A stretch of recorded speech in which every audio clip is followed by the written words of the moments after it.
Hello, I am Anawiltus, and welcome once again to another Listovative critique. Now, some of my longtime viewers may know that I've been doing some of these videos for some time, criticizing some lists on the website Listovative or Listovative. I guess it all depends on how you want to pronounce it, which is a website that I believe most of the lists are made in India. So let's get ready to encounter our Britishers, and we'll see how it goes. Okay, top 10 reasons why violence should not be tolerated. Okay, I'm expecting some deep philosophical stuff, maybe some nice talks about ethics and morality, and perhaps even exploring the epistemology of ethics. Let's see. But I actually, no, I don't expect any of that. I don't expect them to go that deep. We'll just expect to see some basic reasons. Now, some of you may notice that from the time of me recording this is actually a 2-week-old article, which actually makes it pretty new. And it's written by Anubhuti Jain. Jain, why violence should not be tolerated? Coincidence? Perhaps. And it's in the people and lifestyle category, just in case anybody wanted to know. So here we go. Google defines violence as... Oh wow, that's a big authority nowadays, Google. Behavior involving physical force intended to hurt, damage, or kill someone. Okay. I think that's a pretty decent way to define violence. Now, of course, it doesn't... in its scope, it doesn't include things like verbal violence, but I guess I don't mind. I don't mind if someone defines it that way. I don't mind. The mere thought of someone inflicting pain on us is enough to enrage us, isn't it? Aren't you angry? Just thinking about it, that someone is going to pinch you. It's St. Patrick's Day, and you're not wearing green. Someone pinches you, and it causes you pain, and you're just angry thinking about it. You're ready to explode. Probably not. If it doesn't enrage you or disturb you, then you need to proceed and read about this. Ooh, haha. Getting interesting here. Picture of an individual. Presumably, this individual is defending him or herself. I'm trying to examine the bone structure here. Could be a woman. Violence is an answer to nothing but destruction, and if you feel at any point that tolerating it is okay, then you are wrong. And I do hope that we're going to find out why we're wrong here. You don't know the implications your toleration would bring. It allows the offender to continue his behavior, gives him the confidence to proceed. Here are 10 main reasons why you should absolutely not be tolerant towards violence. Okay, so just to reiterate, so, okay, if it's okay for just one individual, doesn't matter who it is, to tolerate violence. If one individual thinks it's okay to tolerate violence, then the offender is going to increase in his confidence level. What if you don't know the offender? Aha! Gotcha there. Gotcha. Okay, let's hold the memes for a second. It doesn't show the greatness. Oh, it doesn't show your greatness, but your cowardice. That's right, you're a coward. You're violent, you're a coward. That's right. It doesn't take bravery to decide to sacrifice your reputation, potentially your safety, your integrity by being violent. No, that's not brave. That's a coward. You're a coward. Be it any form of violence, domestic violence, sexual violence, uproars, anything. They are not okay. It is assumed at times that not responding to violent behavior shows how patient you are. It shows your humbleness, your eminence. But here's the truth. It doesn't. Okay. Now, let me just include something here that the article doesn't seem to be addressing so far. What about self-defense? What about somebody's attacking your family? Somebody's raping a relative of yours. Is it okay to use violent force if necessary to solve that situation? I think it's okay. Now, I'm sure some people they say no. If the only way to stop them from raping someone is using violence, not gonna do it. And you know what? I think that's an interesting take, actually, because again, also traditional views of bravery and courage are usually exemplified by the action of a great hero who chooses to stand up for what's right and who chooses to fight against some form of oppression, or perhaps an invader, or someone who's going to harm someone else. And how is he going to fight? By using violence, of course. And that's a very traditional way that violence and courage have been, not all violence and not all courage, by the way, let me just say I'm not making that correlation, have been represented in society for thousands of years. The epitome of courage is seen when you stand up as a soldier to fight. That's the traditional viewpoint of it, anyway. Tolerating violence shows that you are a coward who would rather let someone else dominate you or hurt you. Wait. But what if the only way to stop them from dominating you or hurting you is by using violence? I mean, what if you're in a wheelchair and you can't run away? What are you supposed to do? You gonna punch him? Or you gonna let him beat you up? You might feel that you're being the biggest... Oh, sorry. The bigger person, but in reality, you are just depicting a weak heart. Wait, again, classic Listovative, the word choice here. Depicting a weak heart. Displaying maybe would have been better. Showing that you have a weak heart. Or you have a weak heart. A heart which would rather take violence than to stand up against what is wrong and unacceptable. Well, how are you going to stand against it?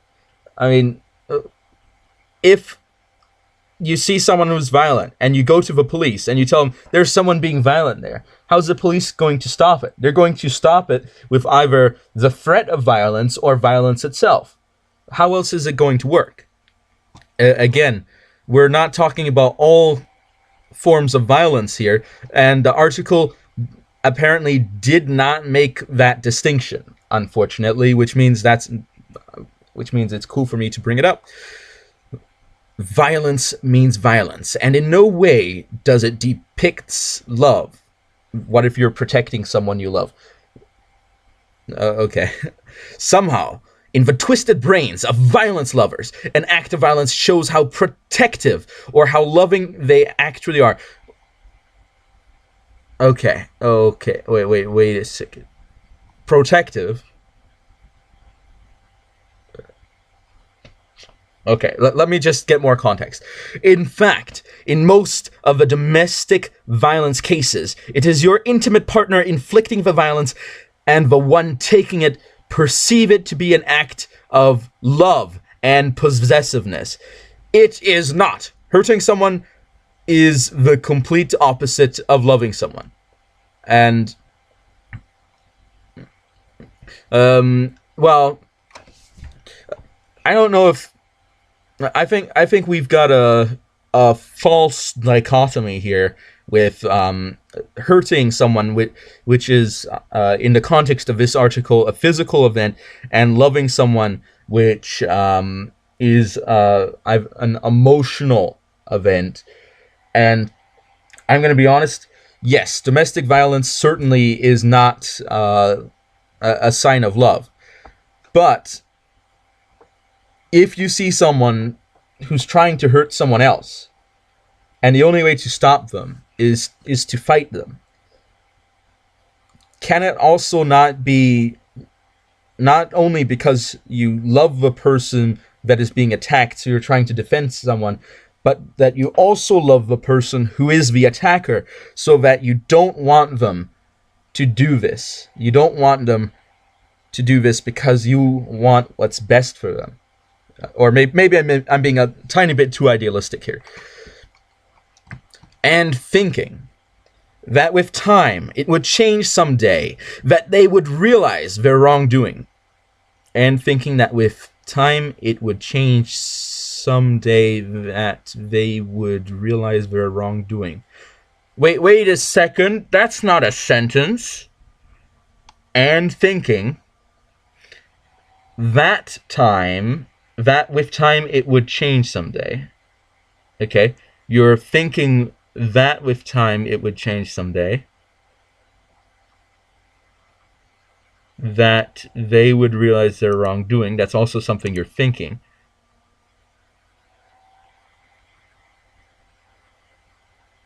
But the problem here is that this sentence doesn't actually have a subject. There are some sentences where you can have an implicit subject, but I don't think this is one of them. You have to really make the distinction of who's thinking.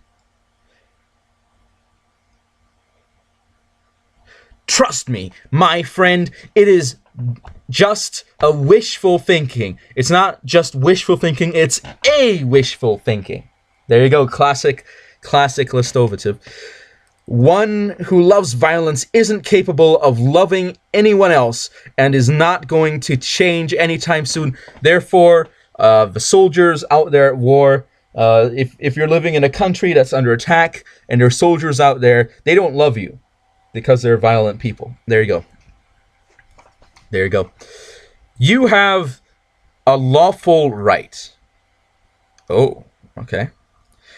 Living is a basic human right.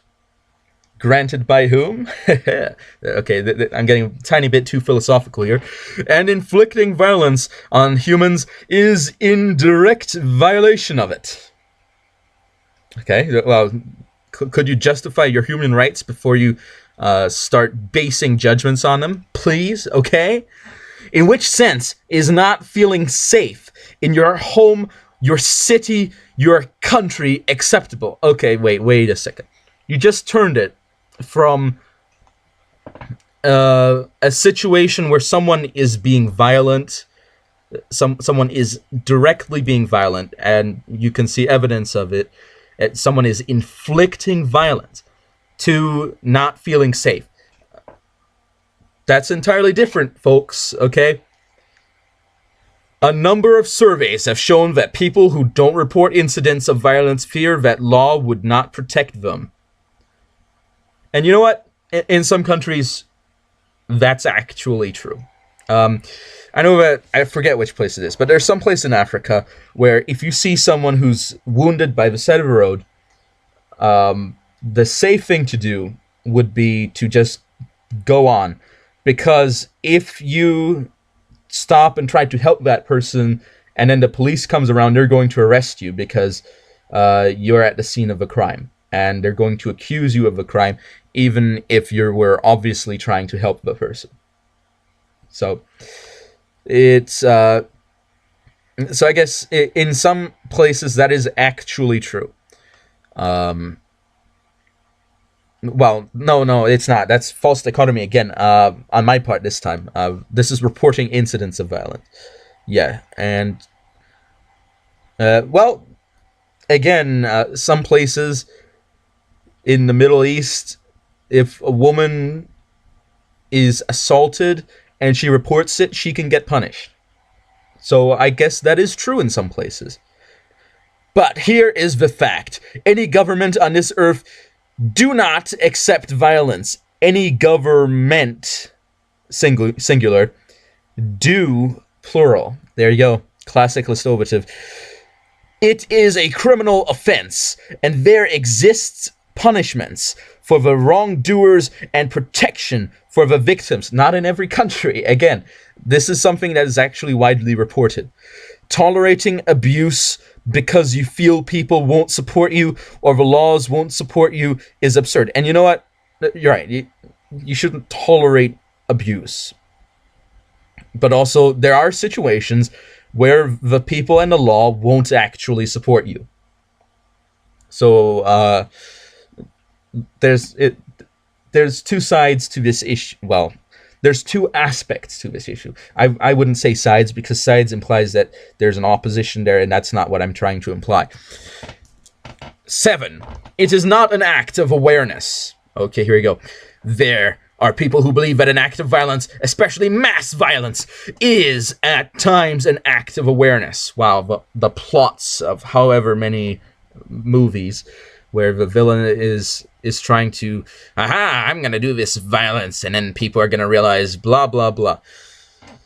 You don't agree with something, let's do a mass protest. Okay. As long as the protest is peaceful and is not hurting someone physically, it is fine.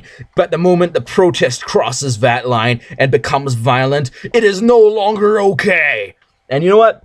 I agree. And this is especially applies to violent protesters, like some Black Lives Matter people who have gotten violent. I'm not going to name any names.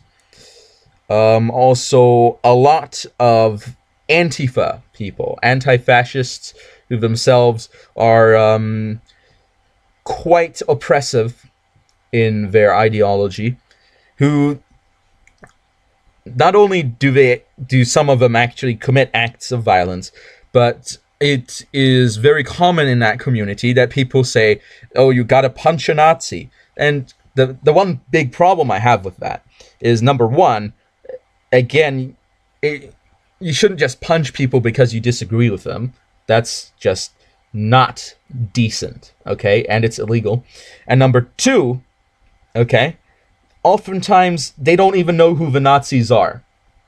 And they just punch someone who's maybe let's say, a libertarian. So really, really far away from what a Nazi is. And then they don't really care to make those distinctions anyway, because that's not really why they're out there. They're not out there to oppose fascism. They're out there because they want to impose their value systems on others. And they're willing to go to extreme lengths of silencing their opponents by attempting to no-platform them, forcefully no-platform them, by organizing disruptive protests and sometimes violent protests. So, yes, I do agree on this point quite a bit. And also, if you're trying to say you're the good guys and then you start attacking people out on the street, I don't think your point holds a lot of water there. And you might say, well, that's ad hominem. Well, here's the problem. In an argument, ad hominem has a certain domain to which it extends to, and it only applies if the argument does not necessitate the arguer in itself to have any merit. However, when you get to a point where, let's say, someone says, you should follow me, and then that person is shown to do things that are rather questionable, then in leadership, I think it is acceptable to do ad hominem attacks as long as they are relevant to something that actually directly affects the necessity. For example, you can't just go around saying, well, you've got a bad taste in music. Honestly, off topic, eh? It is in no way fighting for rights or spreading awareness. It is an act of violence, tolerating which is like adding fuel to a fire. And you know what? Right, it does add fuel to a fire if you let all those kids out there on the street beat each other up all the time. It's you gotta teach them some discipline. Where are the parents? Where are the parents of Antifa? What are they doing? Okay. History is shouting at you to stop tolerating. History is an evidence that war and violence have caused havoc, one that engulfs thousands and thousands of innocent lives. You cannot imagine the number of unaware children, innocent mothers, and unprotected fathers who have been sacrificed in...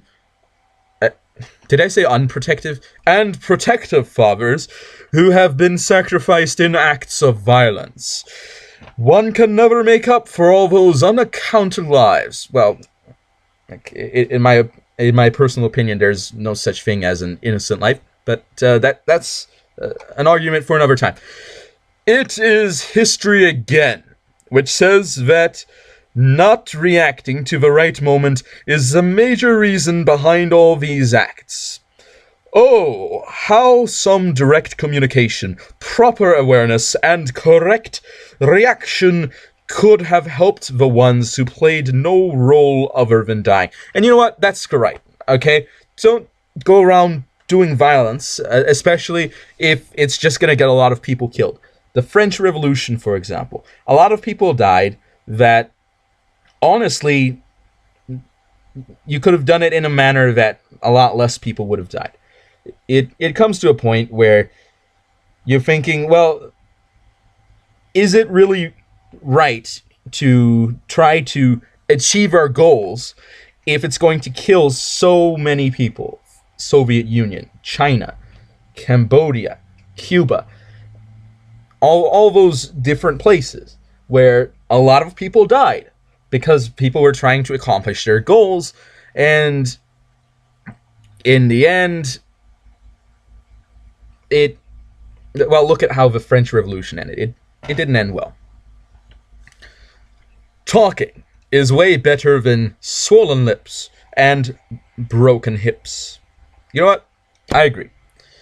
Diplomacy is not everyone's cup of tea, but it is a peaceful substitute. Your silence, overtaking violence, tolerating someone who is bent on hurting you or injuring you is a blasphemy! Against whom or what? Word choice here. Talking it over with your friends, with people who can help you, with people who can stop this is so much better. And you know what? That's right. Let's talk our issues rather than punching. Always use common sense before self-defense, okay? If a situation doesn't need to be violent, why make it violent? There you go. Life lessons. Even talking to the one inflicting violence might make a difference. Making him aware of your feelings, of your pain, of your rights. Well, if someone wants to inflict violence on you, I don't think they care about your rights, let's be honest here.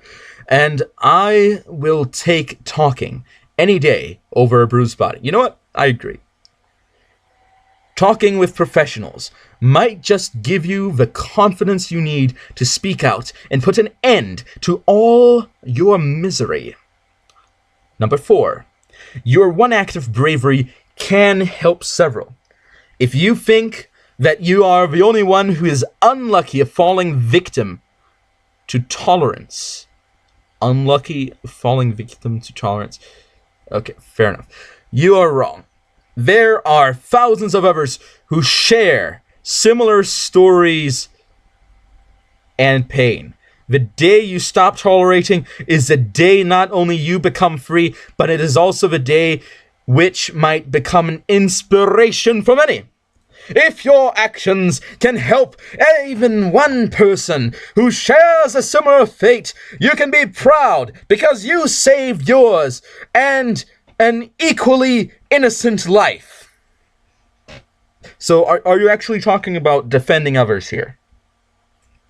Or are you fully 100% no violence whatsoever? You owe it. not just to yourself, but those who care about you too. Your life is not a commodity that someone can just play with. Your parents, who have brought you up, your siblings, who loved you throughout, your family, who cares, and so many others, they deserve your happiness just as much as you do. They deserve to know that you are doing the best you possibly can. They deserve to know that you fought for yourself, that you spoke when it was needed. You owe it to them and more. How? How do you owe it? Okay? Can you set up this situation? Why do I owe anybody else this that I'm doing the best that I possibly can? Well, maybe the parents. Okay, fair enough.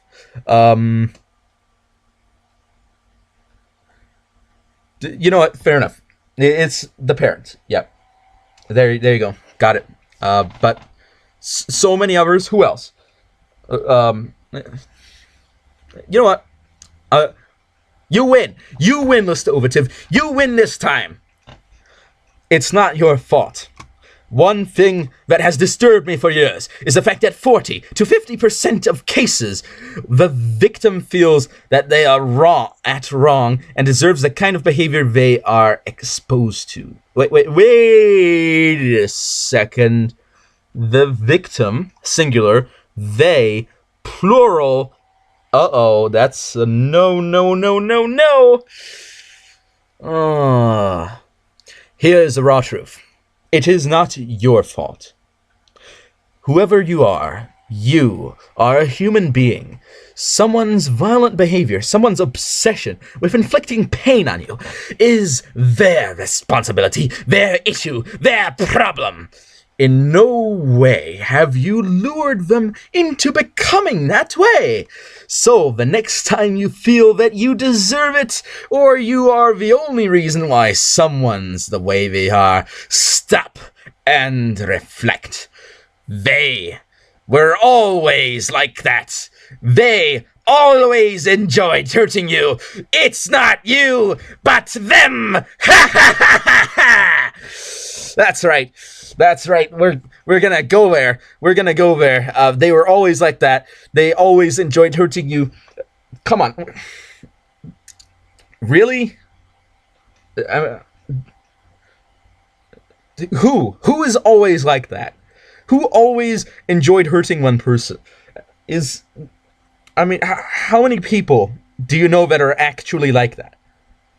Probably less than 40 to 50% of people involved in the 40 to 50% of cases. Let's be honest. Number one, you're just as much of a criminal. You want to tolerate violence? You feel that it is your issue, your problem? You feel that no one else has the right to tell you about how to take violence? Well, then let me tell you something. You are a criminal of the worst lot. You are not only allowing someone to treat you as dirt, but you are not doing anything about it. Okay.